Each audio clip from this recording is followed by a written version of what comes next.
Hello বন্ধুরা, আজকে আবার একটা ব্লগ ভিডিও নিয়ে চলে এসেছি পম্পা মিত্র চ্যানেলে। তোমরা প্রথম থেকে লাস্ট পর্যন্ত দেখো, কত সুন্দর লাগে। আমি একটা মেলায় ঘুরতে গিয়েছিলাম, তাই তোমাদের সাথে একটু দেখাচ্ছিলাম যে আমার ড্রেস আপ সেটটা দেখাচ্ছিলাম। প্রথমে নাইটি পরেছিলাম, সেটাই তোমাদের দেখাচ্ছিলাম যে কেমন লাগছে একটু কমেন্ট করে বলো কিন্তু, ঠিক আছে?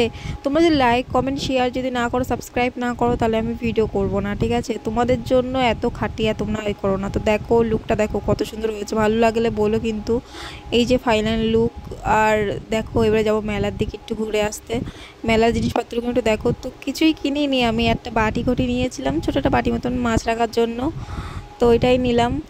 আর পরের দিন একটুখানি পাশে আরেকটা মেলা ছিল, তাও আমি সেটা অ্যাড করে দিয়েছি। তো ওই যে মেলার দিকে যাচ্ছি, রওনা দিচ্ছি। এই যে মেয়ে মেয়ে তোমার ওর বাবার সামনে বসেছিল, বাইকের সামনে। তো ওই মেলাটার সামনে এসে একটুখানি পোজ মোজ দিয়েছিলাম যে কেমন লাগছে। তারপর মুড়ি খেতে চলে এসেছি মেলার থেকে ওইখানে, কেননা ওইখানে প্রচুর দাম বলছিল, ওই জন্য চলে এসেছি এখান থেকে। দুজনে মিলে মুড়ি খাচ্ছি, কেমন লাগলো ভিডিওটা বল।